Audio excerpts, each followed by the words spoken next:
aming pagsasalula ay tinatawag po namin ang tilapia. Wow! Okay po, pupunan na po natin. Sa scenario number 1, ito po ay tinatawag namin kung saan po ang ating po magiging venue ay sa back office at sa agriculture office. At ang title po ng scenario number 1, ang kulang na dokumento, project design ng tilapia. Ay, Sir Patrick, ay ipalatigay natin sa iyong office. Kanina pa kita hinahanap doon sa labas. Ay, Sir Patrick, kumusta kaya yung PR namin ng tilapia? Ay, sa tilapia po, wait lang po, check ko lang po, ha? Okay.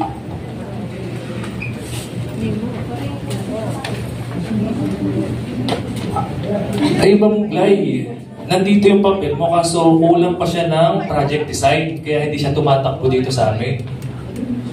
Nasaan kayo yung project design natin para maayos natin ito? Ay, tika. At ako'y babalik sa aming opisina. At gawa ng si Mano yung gumawa ng PR ay itatanong ko kung nasaan yung project design. Kala ko naman iya'y kumpleto na.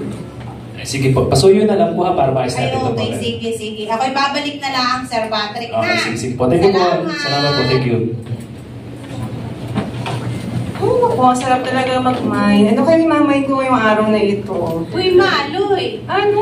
Naalala mo yung ating PNR na tilapia ay gagamitin na natin sa susunod na linggo. Oo, ano nangyari sa tilapia? Hoy! Wala pa lang project design na ginawa mo. Mamay pa ako. Wala ka na Ano ba yun? Yung ating palang PNR na tilapia na sinagmit natin sa back office, wala daw project design. Eh di ngayon hindi natakbo ang papel. Project design? Ano ba yan? Wala na nga sa job description ko. Wala pa yan sa IPCR ko. Sinahanap mo pa sa akin. Abay paano yung magagawa yun? Wait lang, isipin ko. Ay nako, nabigay ko na yan sa'yo ng 1 taon pa. Naalala mo, binagsak tayo ng PMT kasi ngayon tayo mag-bigay ng project design. Tignan mo na sa files mo! Binigay mo ba yun sa akin? Ay nako, magmamay na lang ako. Hanapin mo dyan. Ay, di ka na akin hahanapin. Yan, pero ako. Ay, limot ako. Nasa akin pala yun. Ay, nga, Maloy. Buri ba? Ayan. Nako, mapapatawag na naman tayo nan. Ay, pasensya ka na. Ay naman pala sa akin. Ay, hindi ko alam na natin I-submit nga at nako. Ay, hala, dadalhin ko na rin kay Sir Patrick at yung ating papel sa susunod na linggo ano na tayo ng tilapia. Ay, talaga may tayo. Dadalhin ko na muna rin. Ay, Ma'am Glay, po rin po. Ay, Sir Patrick, magandang umaga. Na ay pala sa akin yung project design. Sorry na. Ay, sige po. At ihahabol ko na lang po ito, ha? Papaikutin na namin ito. Ay, oo. Ay, maraming salamat. Eh, kaya lamang, Sir Patrick, yan ay gagamitin na namin sa susunod na linggo. Sige, ma'am. Kompleto na naman po. Ayusin na namin ito. Ay, hala. Okay, sige. Sige po. Salamat, thank Sir you. Patrick. Sige po. Salamat din po. Thank you po. Hello, Sir Patrick. Nakatalikod po talaga siya. Uy, Sir Patrick. Yes. Ay, sino kayang nanalo doon sa aming PR ng tilapia at sa susunod na Martes ay kami ay mamimigay na noon. Ay tatawagan pa ni Ma'am Rosela yung mga recipient noon. Ay, si Yuris po ang nanalo. Kontakin niyo na lang po. Pero nabanggit ko na rin po sa kanya. Na si Yuris ang nanalo. Ay, alam po, Sir Patrick, at sasabihin ko po kay Ma'am Rosela na ang nanalo ay si Yuris nang makontak na yung recipient ng tilapia. Salamat po, Okay, Sir Patrick. sige po. Salamat Thank you so much. Sige po, thank you rin po. Bye! At dahil nga po, natawagan na, nalaman na po kung sino ang nanalong supplier. Sa office po naman ng Agriculture Office. Hello, Sir Ervin. Hello, Sir Ervin.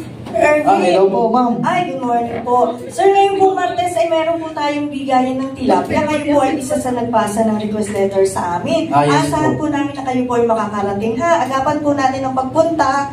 Maraming pong salamat. Bye-bye po. Sige po, salamat po. Another tawag.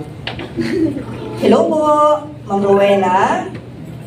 Yes, si Ma'am Rowena na po po to. Hello, Ma'am Rowena. Meron na po tayong schedule ng bigayan po natin ng tilapia. Ano po? Ngayon po Martes. Sana po kayo makadalo. Agabang po natin ha. Ay, sige po. Bye-bye po. At syempre, farmer number 3. Pero hasyendero. Hello po, Sir Dennis. Oh, hello. Hello, Sir Dennis. May schedule na po tayo ng bigayan po natin ng tilapia. Baka po kayo makakapunta ngayon pong Martes na po ha, umaga po. Mabuti naman kung gano'n. At nang mai-assign ko yung aking mga tao at pag-agayak ng lalagyan ng tilapia na yan. Ang tagal kong hinintay yan eh.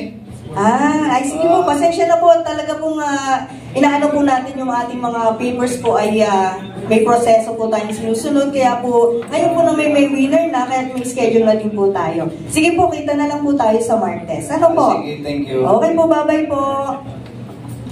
Okay po, dahil po dyan, tayo po ay papasok na sa ating scenario number 2. At ito po ay tilapia distribution, action! Kuya Dennis, nabalita mo na ba na magbibigay na daw nung sa tilapia? Ang alam ko, natawagan nga ako, limot ka kung kailan. Ngayong araw daw yun eh. Ngayong araw na bang ito? Ang sasakyan ko dito yung sports car, ikaw ba'y papunta na sumabay ka na sa akin. Sige na, ito na si Ma'am Rowena, sabay-sabay na tayo. Hala, sige. Ma'am, ikaw po ba'y sanay sumakay sa sports car? Baka mo kayo manula ha. Tayo papunta sa pagkuha ng tilapia. Okay. Teka, start ko lang muna. Kaya mo mag-start. Okay, go. Kapit po.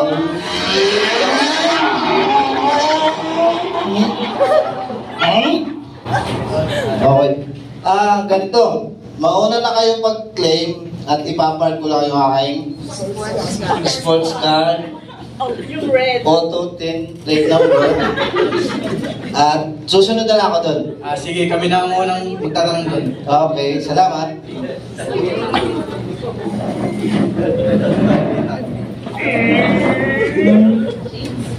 Magandang kayo po ba ay yung mga recipient po ng ating tilapia distribution? Opo, ma'am. Makiki-attendance lang po ako. Yan, attendance po natin. Hello. Nasa na kayo? Nandito na, nagdatingan ng mga supply, ang mga farmer na recipient ng ating tilapia. Sige. Bilisan nyo na. Asa na po ba yung tilapia namin i-claim? Malapit na po. Medyo ang ating po kasing tilapia ay... Teka. Paano malapit na? Nung tumawag kayo, i-claim na namin. Tapos ngayon, dumating kami, binilahan pa namin pagkahaba-habang pila. Wala pala naman kami mag-pick up ngayong oras na to. Dadating po naman, sir. Kaya lang po, pasensya na po. Ang ating pong tilapia ay magmumula pa po sa Los Baños. Ay hindi po natin ang traffic. Pero sila po ay malapit na daw po naman. Dapat pala, pagka kayo tatawag, sigurado na yung pan-distribute ninyo. Kasi oras namin ang inaabalan nyo. Tama ba ako? Paano bang proseso nyo dito?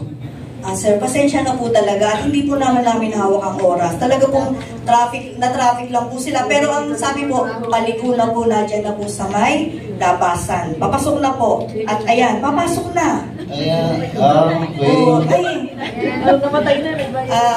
Sir, pasensya na po talaga. Sir, ito po ang iyong tilapia. Okay. Ito po naman sir ang iyong tilapia. At si Ma'am Rowena. Ito po ang iyong tilapia. Sige ba, sa pagpamanin mo, pagod lang siguro ako sa pagbabiyahe. Kasi ang layo ng pinahan ng sports car. Opo, pasensya na din po. Alam na po naman natin ang procedure po. Ano po, ng ating tilapia. Ito po ay atin munang ipapatong dun sa ibabaw po ng ating palangisda. Ano po nating basta-basta pakawalan? Ano po, kagaya po ng lahat natin ginagawa. Bubuksan po, hayaan po natin siya yung mapamilyar dun sa init po, dun sa klima ng tubig. Tapos maya-maya po, pag nakapag-adjust na, saka po natin pakawalan. Ano po? Sige po. At ano po, baka mamay mga matay po yung ating tilapia ay maging Pangulang Thank po, you ano very po? much po, ma'am. Sige po, ingat po. Bye-bye Okay po. lang ba itong ipasok sa aircon? Aircon kasi yung sports car ko, hindi naman makakapit ko doon sa Ay, okay lang tilapia. po naman. Okay lang po. Sige, thank you. Sige po, salamat po. Ba yung sa social media na viral ngayon, yung ano naman, yung mag-iingat, nabalitaan mo ba yun, Mare? Oo, nabalita ko nga yun. Yun yung, ano, tatlong bata na nasunog, kawawa naman, ano? Yes po, ano po yun? Kanina po kaya itong sports car niyo? Ay, naku sir, naabutan na po namin yan dito. Hindi na po namin nakita kung sino pong nag-park dito niyan. Ganun po ba? Nakalagay na ngayon, no At tinatawagan ko po ng pansin ng may-ari po ng sasakyan, sports car, na may plakang $, Auto 10. Nasaan po kaya yung may-ari niyo? Bibigyan ko po kayo ng ilang minuto para ilipat po ninyo ang inyong sasakyan kasi bawal po dito mag-park. Maraming salamat po. Nagsabit ng ilang minuto. Talaga sigurong wala yung may-ari. Itatala ko na to. Dito pa nag-park sa parking. Tarlac zone. Ito na nga, meron nang nakalagay ditong signage. Lalagyan ko na rin ito ng citation ticket. Ma'am, pakisabi po dyan sa may-ari, pag dumating po siya, pumunta na lamang po sa ng trabaho. Maraming salamat po. Okay po, sige po, makakarating. Uy, Mari, alam mo ba ang chika dun sa, sa apat na yung mag-ina na nasunog? Excuse me. Alam mo ba, ang chika dun yung palang lalaki, may babae daw, kaya nagpakamatay. Anak ng tinapa. Ano po ba yun? Excuse me, kanina ba kayo dito? Opo. Nagpapamicture kayo doon sa sasakyan ko? Kanina? O ano? May tatanong ako. Sige, ano po ba yun? Hindi ba niya alam yung tinailak niya hindi ganun na lang ang presyo? Gulong pa lang yan, magagasgasan. Kilala niyo yung person dito, no? O pulis, o sino ba nag-tire dito? Yung nag-dialogue po, taga-traffic enforcer, kaso hindi ko po pang alam Malamang yung talagang pangalan taga-traffic niya. enforcer yun. Pero nagpilit po siya sa akin na pag dumating yung may-ari nito, ay papuntahin ko daw kayo sa... Ikaw po yung may-ari? Ako pa ang pupunta, ay siya yung nag-tire lang. Ba't di kaya siya pumunta dito at kalasin niya yan? Sunod naman kayo magalit sa akin. Ay, Doon po kayo pumunta sa sa traffic office, doon po kayo magsabi niya. Naghihingalo na yung tilapia ako. May naghihintay pa sa akin dun sa... Anak ng teteng naman. Sa bang dito, traffic office? Pumunta ka po doon sa City Hall. Sakay ka lang po ng tricycle. Pasasakayin mo ako ng tricycle. Kaya nga bumili ako niyan eh. Anak naman. Wala po kayong magagawa, nakatire lang po eh. Kaya sasakay po kayo, kaysa naman takbuhin nyo hanggang City Hall. Medyo malayo-layo po yun. Sige na nga. Pero, abala to, abala. Ay. Traffic office to, tapos nagganyan naman yung sports car ko. Paano ba? Paano ba? Ano ba dito? Sir, kumuna po kayo, sir.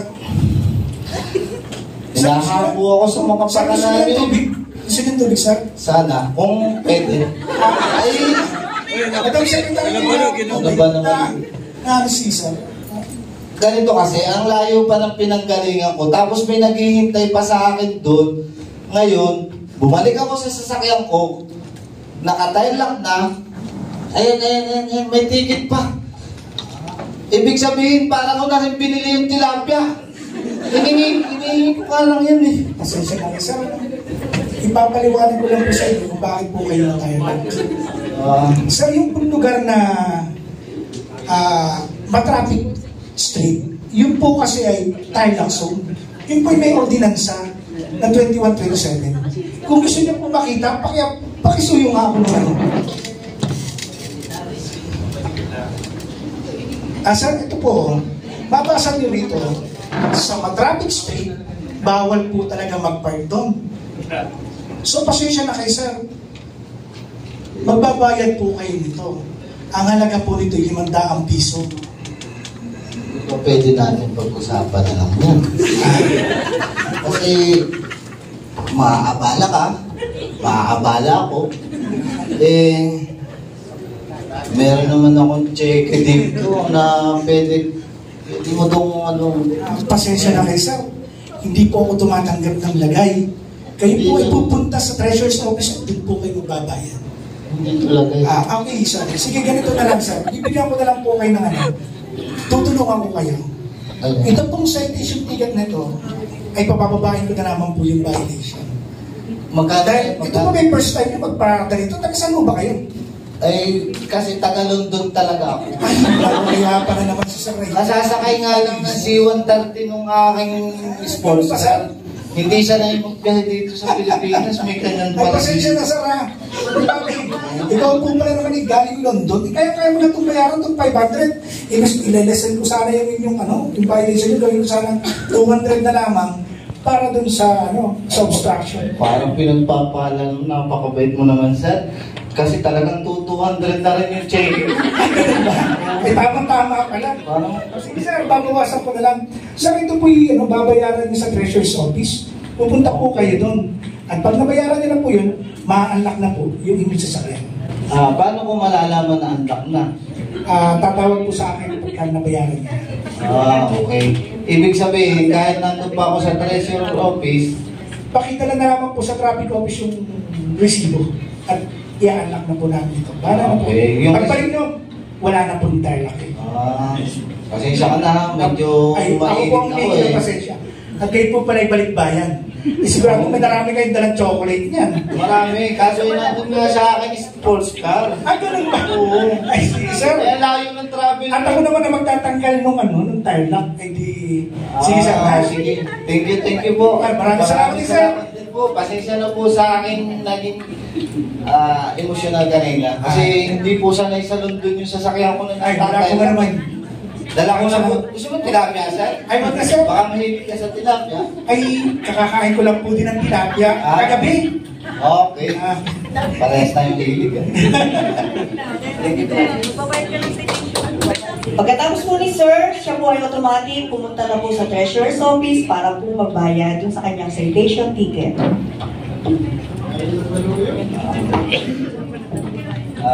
Good morning, ma'am. Good morning po.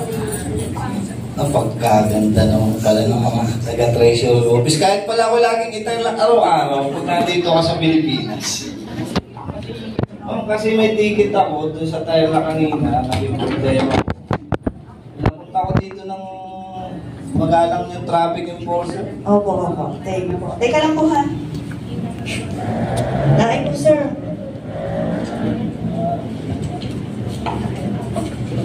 Babayaran ko na po. Kayo miss, maganda po pala kung magbabayad.